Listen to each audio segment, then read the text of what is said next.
Cet épisode va être un peu spécial. On va donc vous poser le contexte dans lequel il a été enregistré. Avec Manon, on a organisé l'été dernier un mini-festival, le Morpa Fest, à la campagne avec des copains et on leur a donné l'opportunité de passer eux aussi devant le micro de Saveurs Passion pour nous raconter et vous partager les passions qui les animent au quotidien dans leur vie. Pour ces épisodes hors série, on a laissé notre place à Étienne, l'ingé son du podcast, et un certain Clément, la fameuse soquette légère du 3e épisode, pour vous partager ces nouvelles rencontres d'une fin de journée d'été ensoleillée sous le marronnier. Bonne écoute. Eh bien, bonjour à tous. Dans ce nouvel épisode hors série de Saveurs Passion, je suis en compagnie de Clément. Bonjour à tous. Et moi-même, c'est vrai que je ne me suis pas présenté parce que d'habitude, vous ne m'entendez pas, je suis à la technique, donc c'est Étienne. Et aujourd'hui, nous sommes à un événement assez particulier qui est le Morpa Fest que nous organisons avec des copains. Et on s'est dit, pourquoi pas faire un Saveurs Passion en live, un Saveurs Passion hors série. On inviterait tous les gens qui sont à ce festival à nous parler de leur passion pendant 10-15 minutes. Eh bien, bonjour à tous. Nous sommes avec des Swifties. Bonjour. Donc, je sais pas si déjà les gens savent ce que c'est. Oui, ce que j'allais dire, est-ce que vous pouvez alors vous présenter individuellement et donc, puis nous présenter ce que c'est. Donc nous sommes avec Aude, Louise et Selma. Déjà, bonjour. Bonjour à toutes les trois. Bonjour. Avancez-vous du micro, les gens. Et oui, on va vous laisser décrire. Ça veut dire quoi au quotidien être une Swiftie? C'est un état d'esprit, c'est je crois. un état d'esprit, ouais. C'est une philosophie de vie. Vas-y, commence. Du coup, je m'appelle Aude et je suis une Swifties, mais je sais pas vraiment ce que ça veut dire. Ça veut juste dire que je pense que je suis assez fan de Taylor Swift, ça c'est sûr. J'aime ce qu'elle fait, etc. Mais en fait, on a je trouve, une mauvaise perception d'être fan aujourd'hui. Surtout en France. Ouais, surtout en France où c'est comme on les voit un peu comme des fans ultra, alors que juste, je kiffe la personne, je kiffe ce qu'elle est, ce qu'elle fait et ses sons et son écriture. Enfin, il y a plein de choses que j'aime chez elle. Oui, parce que du coup, pour ceux qui connaissent pas, Taylor Swift est une chanteuse de pop américaine. Tout le monde la connaît. Ouais.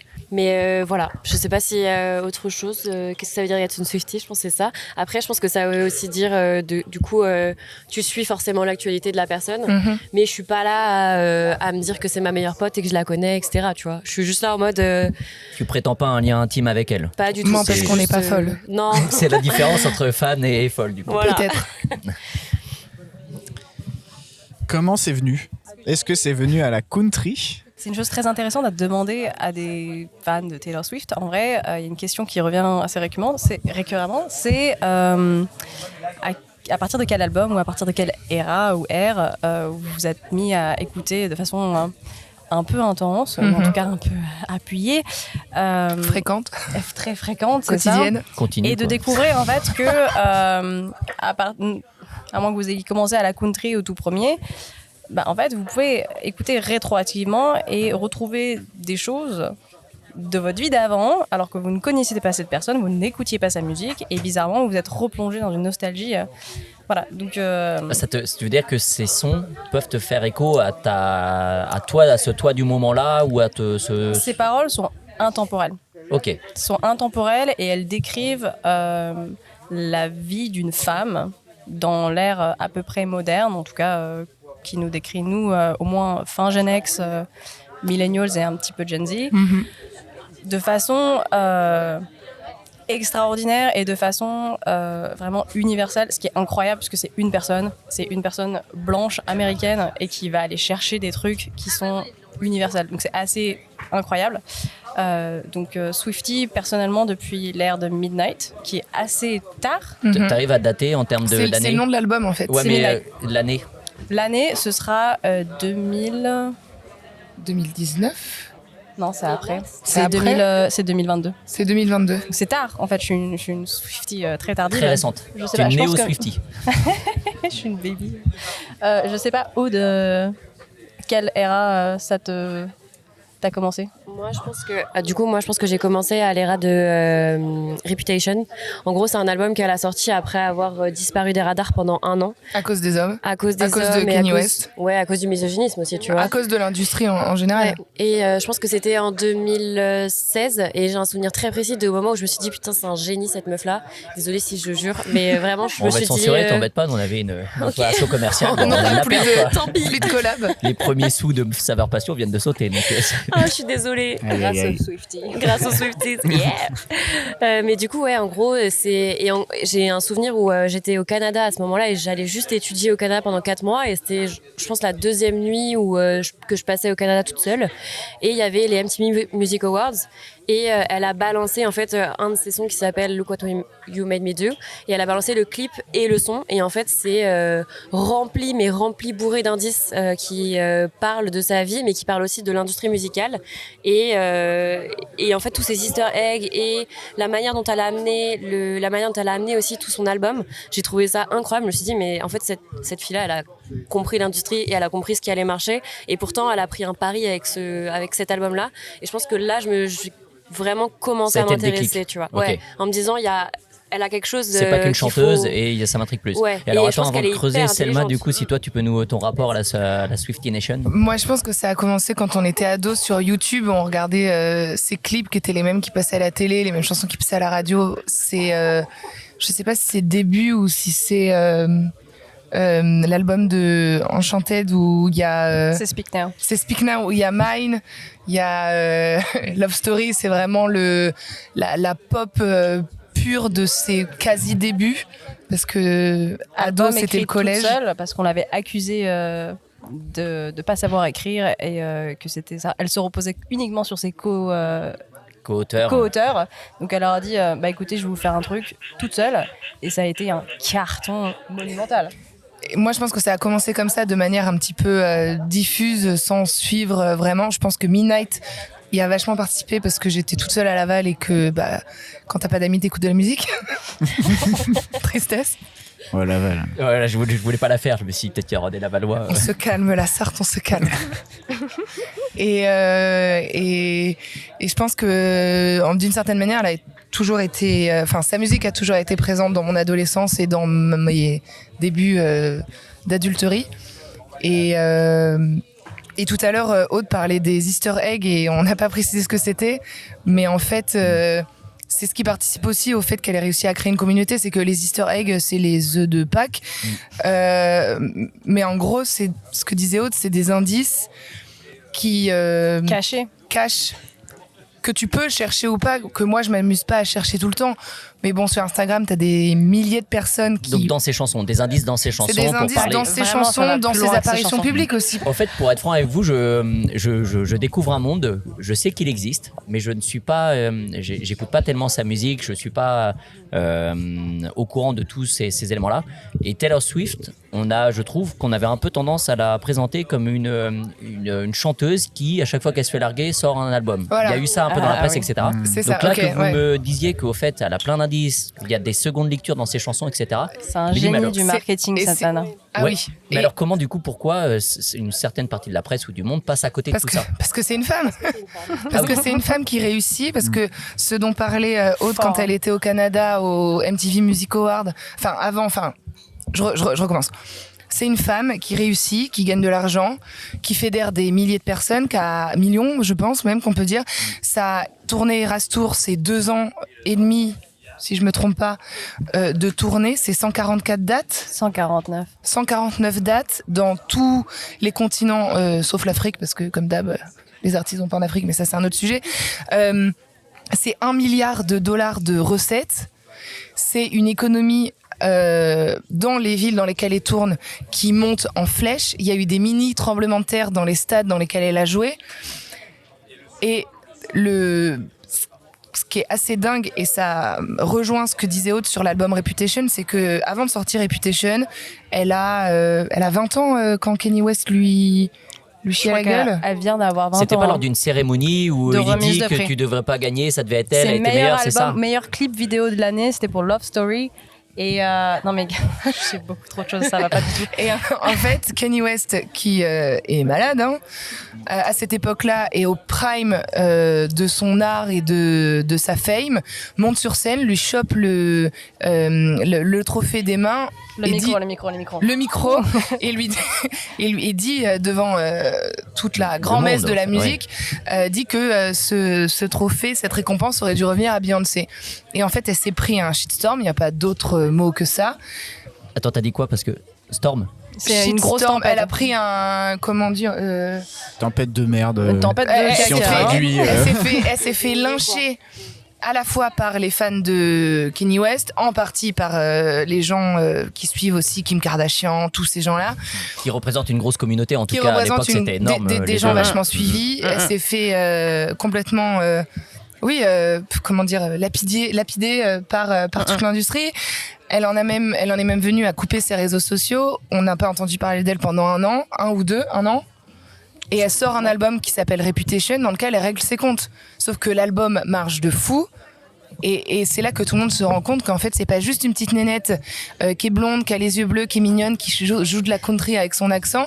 C'est un monstre d'ingéniosité, de créativité et, comme disait Aude, de marketing. Enfin, Et d'influence aujourd'hui, parce que par exemple la position de Taylor Swift pour les dernières élections américaines était suivie, mais comme le lait sur le feu, parce que tout le Elle monde était capable sait de faire pencher la balance. exactement. Elle Et a le droit de vie de mort ou pas sur des candidats. et il y a plein de jeunes, à peu près de notre âge, même des plus jeunes, j'allais dire 18 ans, mais aux États-Unis, tu dois peut-être pas pouvoir voter avant 21 ans, je pense. Mais enfin bref, tu votes à 18 ans.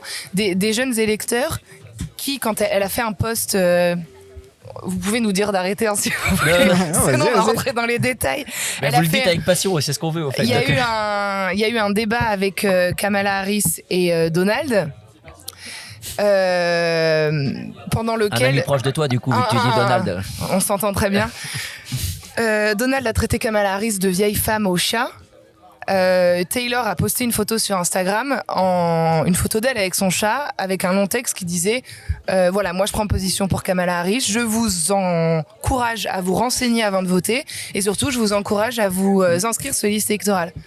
Et il y a eu un boom d'inscriptions, pardon pour le B qui pop bien.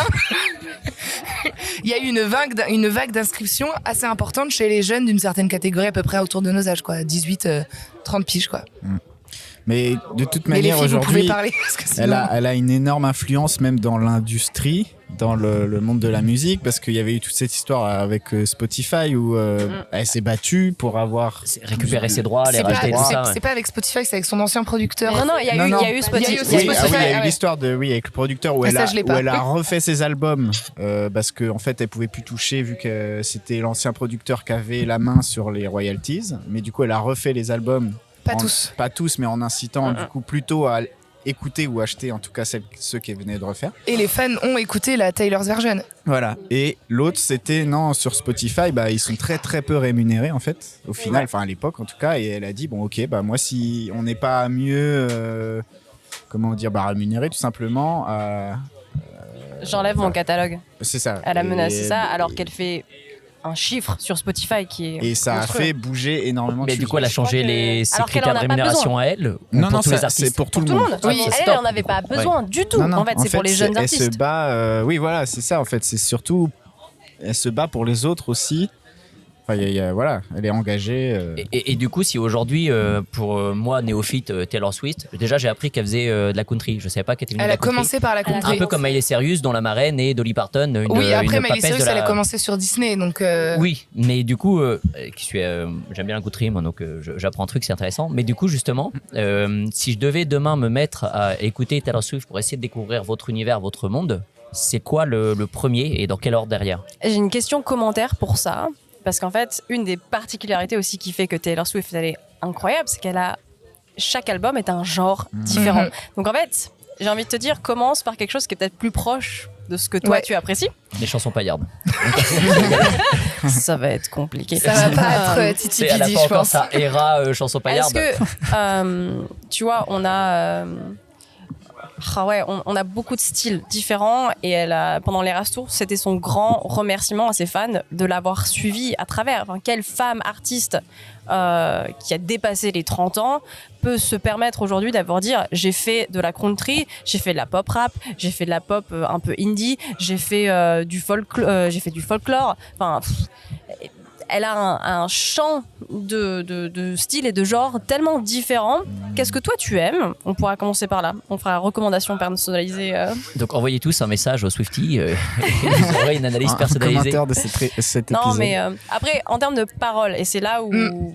C'est là qu'il faut en fait, qu'on que insiste, je c'est là pense. le nerf de la guerre, en fait. Parce qu'il y a la personnalité, et en fait, c'est pour ça qu'on parle beaucoup de Taylor Swift. vous la connaissez. Nous, la raison pour laquelle on écoute et pour laquelle on va tout de suite connecter et danser et se rappeler des paroles extrêmement précises et être capable de se les Réciter. remémorer et par cœur et de les ressentir au fin fond de notre être, c'est parce que son écriture, elle peut être légère, shake it off, des grands rythmes, machin, ou 22. où voilà, c'est classique, c'est de la pop, voilà, ça T'es marche pour tout le content. monde.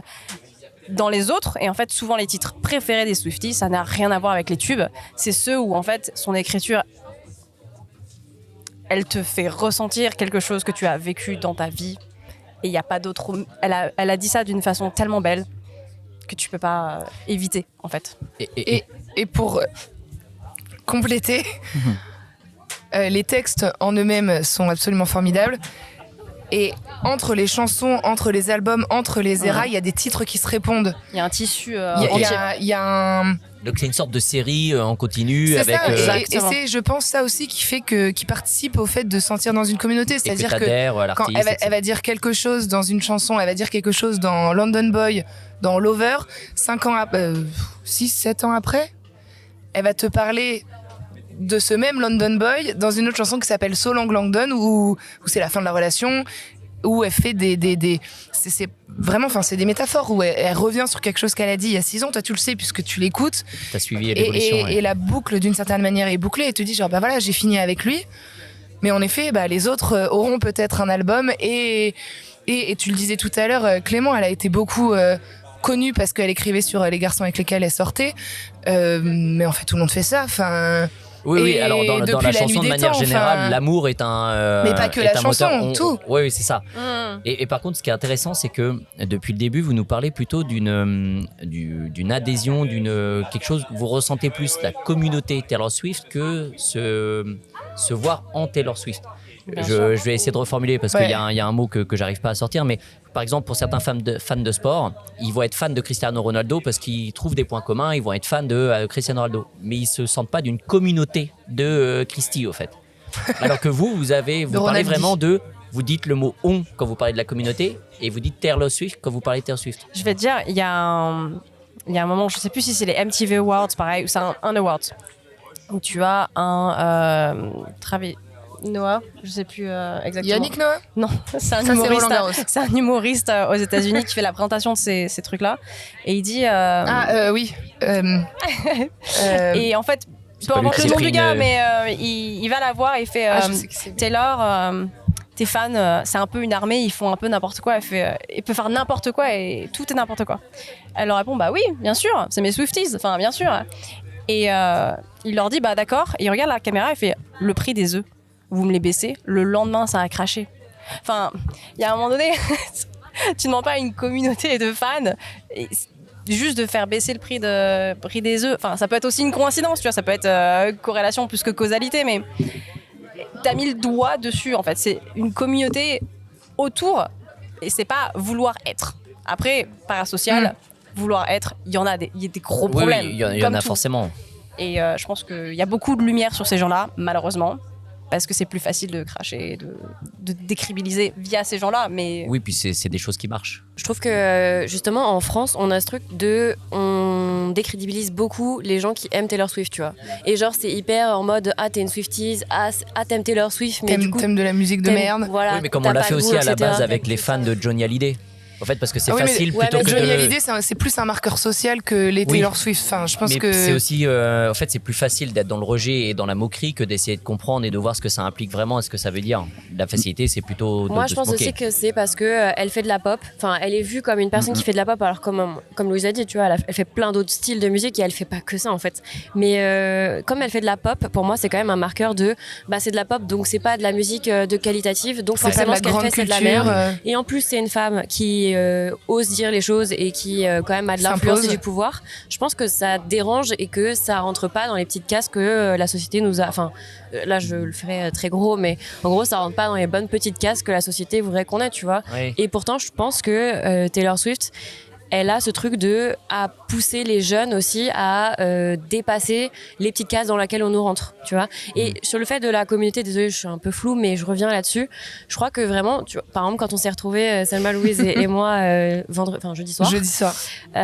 C'était vraiment fou parce incroyable. que nous, avec Louise, on sait qu'on aime Taylor Swift, etc. Mais on nous a dit, faut mettre de la musique, tout ça. Et que Louise, on s'est regardé en mode, on va pas mettre notre musique parce qu'on sait qu'on va encore se faire bâcher et tout d'écouter Taylor Swift. Moi, j'ai entendu, et Louise, je la connaissais pas. Oh non, on se connaissait déjà et on s'aimait déjà. Et je les ai entendus et j'ai dit, mais les filles, vous aimez Taylor Swift?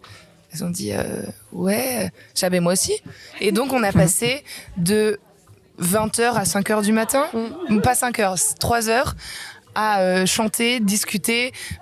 Du coup, ça nous a amené à parler de plein d'autres choses parce que mais c'est laquelle t'as préférée, mais ça tu ressens quoi, machin. Et du coup après on a parlé de plein d'autres choses et je pense vraiment pas exagérer quand je dis que d'une certaine manière on s'est trouvé avec des gros guillemets que tu peux pas avoir avec quelqu'un d'autre. Si toi Clément tu me dis j'adore le foot, j'adore la nationale, enfin non maintenant c'est la Ligue 2, la berrichonne de Châteauroux. Tu vois, immédiatement je me suis pas dit qu'on allait parler de ça. Mais une fois qu'on va parler de deux joueurs de 2 saisons et de oh là là qu'est-ce que tu penses de Chris, en fait, peut-être aussi parce que mes connaissances sont pas assez profondes en foot, mais je veux dire, ça crée pas je pense pas exagérer en disant une vraie connexion qui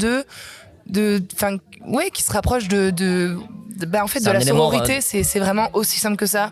Ouais, parce que du coup, vous avez anticipé une question que je voulais vous poser, c'est est-ce qu'au quotidien, entre Swifties, on se reconnaît et ça facilite pour se connecter entre eux? Alors, on se promène pas dans la rue avec un tatouage sur la tête qui dit I love Taylor, mais... Non, mais finalement, hier soir, dans les discussions, etc., vous vous êtes, entre guillemets, reconnaît et connecté autour de ce... Des dominateurs-là. Exactement, ouais. Donc, c'est un vrai... moteur social de connexion, en tout cas de début de relation. Je pense que forcément, si tu suis un peu ce que fait Taylor Swift, etc., je pense que tu as quand même des chances de partager les mêmes valeurs et d'avoir aussi un peu la même ouverture sur le monde. Donc forcément, tu te reconnais dans une personne qui a à peu près les mêmes caractéristiques que toi. Donc forcément, ça t'aide à connecter. Mais... je sais pas, il y a ce truc un peu magique de communauté où je le vois pas nulle part ailleurs et dans aucune autre communauté on se rencontre et en fait il y a ce truc de bienveillance déjà dans cette communauté où on se juge pas les unes les autres et vraiment où ça match et où il y a et en fait ça match plus loin que Taylor Swift. Enfin tu vois, on en a parlé un peu etc. On a chanté, dansé sur ses musiques et tout, mais après on a fini par parler de nos vies et il y a eu cette connexion qui est pas explicable, je sais pas comment dire, mais vraiment c'est pas explicable. Je pense qu'il y a quand même un truc de marqueur social et de valeur, mais oui. Mais en tout cas, merci à vous d'être venus, de nous avoir éclairé sur cette communauté, les Swifties. Merci d'avoir été accueillant. Merci de votre bienveillance. Ouais, y a pas de... Et écoutez Taylor Swift. Ouais. c'est super.